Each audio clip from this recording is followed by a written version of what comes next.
Kita lanjutkan sesi tadabbur khawatir surah Al-Ahqaf edisi yang kedua, di mana kita sudah bahas beberapa hal termasuk istiqamah, di mana surat Al-Ahqaf dikaitkan dengan surat Fussilat ayat 30 bahwa istiqamah aslinya adalah istiqamah fid din, istiqamah fit tauhid. Kalau dalam keimanannya istiqamah, maka ibadahnya istiqamah, amalnya istiqamah, kebaikannya istiqamah. Karena tidak ada gunanya amal, tidak ada gunanya apapun kalau tanpa keimanan kepada Allah Subhanahu wa ta'ala.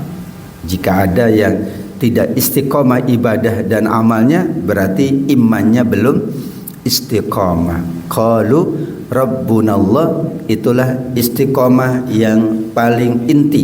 Baru qalu Rabbunallah, salat, zakat, puasa dan seterusnya. Tapi istiqamah fid din itulah asal dari istiqamah dalam kehidupan. Balasannya sangat luar biasa. Kemudian kita sudah bahas juga tentang wasiat berbakti kepada orang tua dengan ungkapan wa wassaynal insan biwalidayhi ihsana, dan Allah menonjolkan ibu atau ummuhu hamalathu ummuhu kurhan wa wadu'athu kurhan. Kita masuk ayat 29. Tema yang kelima adalah tema tentang bangsa jin. Di akhir surat disebutkan wa id sarafna ilaika nafaram minal jinni yastami'unal Qur'an. Kalau tidak ada ayat ini, kita tidak akan tahu apa yang dilakukan oleh bangsa jin. Tanpa Al-Quran, tanpa hadis, kita tidak akan mengetahui bagaimana kehidupan bangsa jin. Dia salah satu dari makhluk gaib, sama dengan malaikat-malaikat, dekat sekalipun, bahkan bersama kita terus, tidak mungkin kita tahu, apalagi melihatnya, karena berada di alam yang berbeda. Tapi jin bisa bersama manusia, malaikat selalu bersama manusia. Nabi bersabda bahwa setiap anak Adam ada qarin minal jinni wal malaikah. Maka Allah menyebutnya wa id sarabna, dan ingatlah ketika kami hadapkan serombongan jin kepada kamu wahai Muhammad. Jin yang dimaksud adalah jin nasibin dari Yaman atau dari Ninawa. Ninawa pun di sekitar Irak. Mereka berjumlah 7 atau 9. Nabi ketika itu berada di lembah Nakhl, sedang sholat subuh dengan para sahabat. Ada masjid yang dikenal di Mekah itu Masjid Al-Jin. Konon disitulah ya pertemuan itu terjadi. Ya, disitulah mereka berada, dan saat itu Nabi sedang sholat subuh dengan para sahabat. Itulah hadis yang diriwayatkan oleh Imam Al-Bukhari dan Muslim. Tatkala mereka menghadiri pembacaannya, sebagian dari mereka berkata kepada sebagian yang lain, diamlah kalian agar menyimak bacaan Nabi. Kemudian itu kata Imam Ibnu Katsir dalam tafsir Al-Quran Al-Azim. Lantas mereka berkata ketika sampai di kaumnya, di masyarakatnya, di keluarganya, wahai kaum kami telah mendengar Al-Quran yang diturunkan setelah Nabi Musa.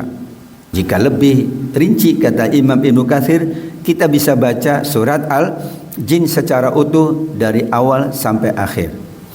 Di mana awal ayatnya qul uhiya ilayya, katakanlah wahai Muhammad telah diwahyukan. Tuh, bukan Nabi telah mendengar, telah diwahyukan, artinya telah dimampukan oleh Allah, telah diberitahu oleh Allah bahwa beliau mendengar sekumpulan jin mendengarkan bacaan Al-Quran, di mana mereka berisik gitu ya. Awalnya berisik sehingga saling mengingatkan, diem gitu ya. Kalau berisik ngaji boleh, ya, tidak membatalkan. Kalau berisik menyampaikan kepada kita, menyampaikan kepada sahabatnya, tadi subuh aku diberi wahyu oleh Allah. Apa wahyunya? Aku diperdengarkan bahwa bangsa jin itu menyimak bacaanku. Dikatakan oleh bangsa jin, kami mendengar Quran yang menakjubkan, yang bacanya hebat, isinya hebat. Diriwayatkan bahwa Alqamah bertanya kepada Ibnu Mas'ud, apakah ada di antara kalian yang ikut bersama Rasul pada malam beliau bertemu jin atau pada waktu fajar? Tidak, hanya saja pada suatu malam sebelumnya kami bersama Rasul, tiba-tiba kami kehilangan beliau. Kami pun mencari beliau di lembah dan semak-semak hingga kami mengatakan beliau dibawa pergi oleh bangsa jin. Dan pagi harinya barulah mereka, ya, beliau Nabi datang dari arah Gua Hira. Kami pun menyambutnya, ya Rasul, kami kehilangan. Kami berusaha mencari, namun kami tidak berhasil menemukan, sehingga kami sedih di malam itu diculik bangsa jin. Jadi sahabat manusia biasa kok, ya. Ya. Kata Nabi, ada seorang dari kalangan jin yang mendatangiku. Aku pun pergi bersamanya dan aku bacakan ayat Al-Quran kepada mereka. Ibnu Mas'ud melanjutkan ceritanya, kemudian Nabi bersama kami pergi, kami pun melihat bekas mereka dan bekas api mereka, dan mereka meminta bekal hidup. Maka Nabi menyampaikan, pada setiap tulang hewan yang disembelih secara syar'i akan berisi penuh daging di tangan kalian, dan setiap kotoran hewan ternak menjadi makanan binatang bangsa jin. Kemudian Nabi mengatakan, fala tastanju bihima fa innahuma ta'amu ikhwanikum. Jangan istinja dengan tulang, jangan istinja dengan kotoran, karena itu makanan saudara kalian dari bangsa jin. Hadis Muslim, Ahmad dan Tirmidzi. Bagi kita tulang, bagi jin daging. Kemudian kotoran itu untuk kotoran hewan bangsa jin. Jadi ada binatang dari kalangan bangsa jin. Hingga kita dilarang beristinja, ya, membersihkan. Jika tidak ada air, tidak boleh dengan tulang, tidak boleh dengan kotoran, tapi dengan batu. Ayat 21 sampai 25 itulah inti dari surat Al-Ahqaf, karena disebut kata Al-Ahqaf, yaitu lembah yang dihuni oleh kaum Ad, kaumnya Nabi Hud. Mereka tinggal di bukit-bukit pasir namanya Al-Ahqaf, ya. Diawali dengan peringatan di mana Nabi Hud mengingatkan mereka agar beribadah kepada Allah. Wazkur akha 'adin iz anzara qaumahu bil ahqaf. Bisa dibayangkan teknologi atau peradaban yang sudah sangat tinggi di masa kaum Nabi Hud. Mereka memahat bukit-bukit, kemudian menjadikan bukit itu rumah-rumah, tempat tinggal, bahkan istana-istana, dengan alat yang bernama tangan dan organ tubuh mereka saja, paling dengan kayu, paling dengan batu. Maka dengan keagungan dan kehebatan mereka, mereka mulai sombong dan tidak mau beribadah kepada Allah Subhanahu wa taala. Maka Nabi Hud diperintah oleh Allah untuk mengajak mereka beribadah kepada Allah. Mereka dengan sombong membantah dan menantang turunnya azab. Karena kami hebat, kami bisa melakukan apapun. Kalau turun azab, insya Allah bisa kami tangkal begitu, ya. Tapi nggak pakai insya Allah, ya. Mereka menjawab, apakah kamu datang untuk memalingkan kami dari menyembah Tuhan-Tuhan kami? Dengan Tuhan-Tuhan kami ini, bukit-bukit itu kami jadikan sebagai tempat tinggal. Sekarang kalau kamu tidak percaya, kata mereka, datangkan azab kepada kami jika kamu termasuk orang-orang yang benar. Maka Nabi Hud berkata, kalau soal azab itu hanya di sisi Allah. Aku tidak tahu. Aku hanya menyampaikan apa yang Allah perintahkan. Aku diutus untuk menyampaikan u'budullah, maka aku hanya menyampaikan itu. Soal azab soal bencana itu aku. Kalau azab itu seperti kaum Nabi Nuh, habis semua, itu baru azab. Kalau seperti kaum Nabi Hud, nanti habis semua, itu baru azab. Kaum Nabi Lut habis semua, enggak tersisa, itu azab. Jadi kalau masih banyak yang Allah selamatkan, ya hanya mengenai beberapa saja, itu berarti masih dalam koridor insya Allah bencana, musibah atau peringatan dan teguran dari Allah. Karena dalam waktu yang cukup lama kemudian terjadilah kekeringan, kemarau yang panjang. Meskipun fisik kuat, bisa membangun apapun, tapi lupa bahwa kalau kemarau tidak ada air, tidak akan bisa membangun. Hingga awan datang, mereka menganggap awan itu pertanda hujan. Tapi Allah balik, awan itu malah permulaan azab Allah untuk mereka. Falamma ra'awhu 'aridan mustaqbila awdiyatihim. Tatkala mereka melihat azab itu berupa awan yang menuju ke lembah-lembah mereka, ini awan akan menurunkan hujan. Allah bantah, bukan, tapi itulah azab yang kamu minta segera datang. Di dalam awan itu ada angin yang mengandung azab yang sangat pedih. Ya, karena menghancurkan segala sesuatu dengan perintah Allah, jadilah mereka tidak ada yang kelihatan kecuali bekas-bekas tempat tinggal mereka karena hebat. Ya, kalau bangunan kecil selesai kan, nggak ada sisanya. Kalau bangunan besar, ya bangunan kokoh, minimal ada bekas-bekasnya gitu ya. Jadi masih ada bekas-bekas bangunan tinggi, kan bangunannya di atas bukit. Yang lain nggak ada kelihatan, manusia nggak kelihatan. Nah itu baru azab. Dan itu semuanya bukan 100, bukan 1000, bukan 2000, tapi semua penduduk yang ada di Al-Ahqaf tidak tersisa seorang pun kecuali yang keluar bersama Nabi Hud dari negeri tersebut. Nah, 2 slide terakhir adalah tentang Allah memberikan manusia secara khusus anugerah yang bernama pendengaran, penglihatan dan hati.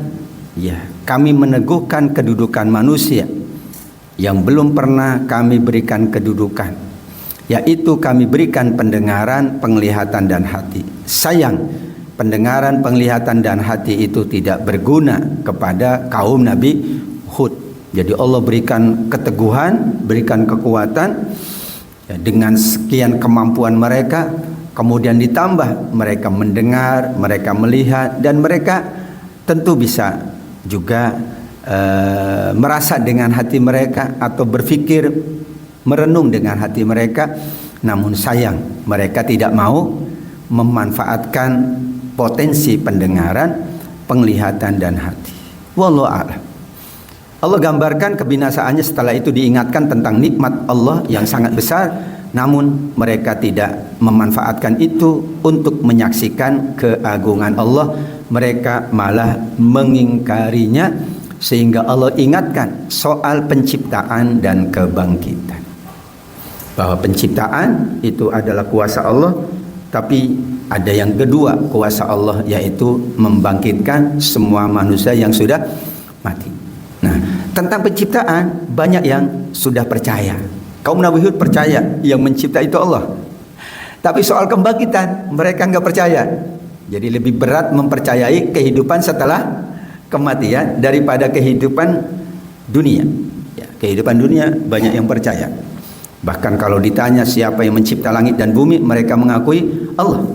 Tapi kalau menghidupkan yang mati, barulah mereka banyak yang ingkar. Maka Allah membantah orang-orang yang mengingkari hari kebangkitan. Apakah mereka lupa dan tidak tahu bahwa Allah mencipta langit dan bumi tanpa contoh?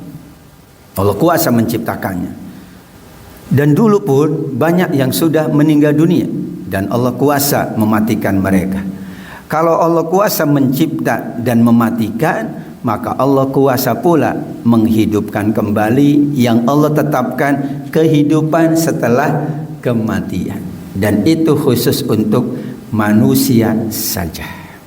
Tapi manusia akan ditanya, karena manusia dibekali tadi penglihatan, pendengaran, hati dan kemudian akal, maka manusia mengingkari kebangkitan kaum Nabi Hud mengingkari kebangkitan karena mereka tidak mau ya, atas apa yang mereka kerjakan itu ada tanggung jawab. Ayat di surat Al-Ahqaf adalah bersabar seperti sabarnya ulul azmi. Ada nabi-nabi yang digolongkan oleh Allah sebagai ulul azmi menurut pendapat para ulama. Ya, al-azm itu artinya as-sabru, al-azm itu artinya adalah keteguhan. Tapi ini untuk menunjukkan bahwa ujian mereka memang lebih besar atau lebih banyak daripada ujian nabi-nabi yang lain. Nabi Sulaiman apakah tidak teguh dan tidak sabar? Teguh dan sabar juga. Ya, tapi keadaan Nabi Sulaiman itu berbeda dengan keadaan Nabi Ibrahim, Nabi Nuh, Nabi Isa, Nabi Musa dan Nabi Muhammad sallallahu alaihi wasallam. Atau ada yang memahami al-azm itu keteguhan, ya, kekokohan. Artinya mereka tidak mudah surut, tidak mudah patah arang, tidak mudah putus asa. Karena tadi kaum Nabi Hud seolah-olah mereka enggak bersabar ya, bahkan meminta disegerakan azab. Maka Allah perintahkan Nabi kita Nabi Muhammad, fasbir kama sabara ulul azmi minar rusul. Bersabarlah kamu wahai Muhammad seperti sebelummu dari kalangan rasul yang punya keteguhan. Kenapa? Tadi informasi tentang yang gaib itu harus dari Quran dan hadis. Dan hadis yang sampaikan tadi sahih bahwa kita harus menutup makanan. Bukan karena jin yang akan makan, tapi tentu ada hikmah yang lain. Salah satunya bangsa jin. Tapi apakah jin makan semua makanan yang ada? Kita katakan wallahu a'lam. Tapi hadis dengan hadis saling menafsirkan. Kalau kita rujuk hadis Muslim dan Ahmad, berarti khususnya atau terutama adalah tulang-tulang dari hewan yang kita makan. Yang pertama adalah apa tadi Pak? Usia. Kita baca surat Ar-Rahman, kullu man 'alaiha fan wa yabqa wajhu rabbika dzul jalali wal ikram. Semua, kalau kullu nafsin dha'iqatul maut, ada yang memahami itu manusia saja. Tapi ada yang memahami nafsun itu adalah yang bernyawa. Jadi jin itu makhluk bernyawa sebagaimana hewan. Karena dia tidak mungkin hidup tanpa ruh. Ya, tidak mungkin ada makhluk hidup tanpa ruh. Maka kuasa Allah, ruh itu yang menghidupkan dan mematikan. Karenanya ditetapkan oleh Allah setiap bernyawa akan mati. Hanya betul sebagian ulama mengatakan matinya bukan sekarang. Ada yang mengatakan matinya nanti jelang akhir zaman, sehingga usia mereka diperpanjang oleh Allah. Berdasarkan riwayat tadi bahwa memang bangsa jin ya diberikan umur lebih panjang dari manusia, tapi karena dia makhluk pasti mengalami kebinasaan atau mengalami kematian. Karena kalau dia tidak ada kematian, berarti dia bukan makhluk. Semua makhluk, termasuk malaikat-malaikat, Allah akan matikan semua, kecuali malaikat Israfil karena ada tugas meniup sangkakala. Tapi setelah meniup dimatikan oleh Allah, dibangkitkan lagi untuk meniup supaya manusia bangkit di alam akhirat. Yang pertama, Allah alam dulu ya. Bangsa jin itu berkehidupan, tapi tidak ada yang tahu bagaimana kehidupannya. Soal komunitas, soal RT, soal RW kita tidak tahu. Tapi yang disebutkan oleh Quran dan hadis berkehidupan. Dan jangan khawatir, memang Allah tetapkan bangsa jin lebih banyak dari bangsa manusia. Tapi malaikat lebih banyak lagi, karena tugas-tugas yang banyak. Nurin hujan malaikat, yang mencabut nyawa malaikat juga, banyak sekali. Tapi karena mereka berada di alam gaib, kita tidak perlu risih. Insya Allah ya, dunia kita cukup. Jadi kalau mereka pertumbuhannya banyak, nggak ngaruh dengan kehidupan manusia. Yang ngaruh itu kalau jumlah manusia banyak, itu ngaruh. Karena desek-desekan kan. Ini kita begini, Bangsa jin ada misalnya 1000, nggak bakalan kita desak-desak. Karena Allah siapkan alamnya berbeda. Nabi Sulaiman dikhususkan. Sebagaimana tadi Nabi Muhammad dikhususkan. Dan kita bukan Nabi, ya mohon maaf kita tidak dikasih kekhususan. Seandainya Nabi kita dikasih kekhususan. Nah, Nabi Muhammad pun mendengar bangsa jin karena Allah kasih wahyu. Qul uhiya, dikasih wahyu. Kemudian tentang setan, memang di surat Al-Kahfi ayat 46 dikatakan setan itu berasal dari bangsa jin. Kana minal jin. Kayak kita manusia berasal dari engkong kita namanya Adam. Makanya Adam disebut nafsu wahidah. Asal dari seluruh manusia sampai akhir zaman. Sedangkan setan, iblis, ifrit itu berasal dari jin. Jin yang beriman disebut jin. Jin yang jahat, yang ingkar, yang durhaka disebut setan, iblis, dan ifrit. Ya, karenanya bangsa jin ada yang beriman, iblis nggak ada yang beriman. Karena bangsa jin ada yang baik, tapi setan nggak ada yang baik. Setan baik banget, nggak ada. Pasti ada maunya.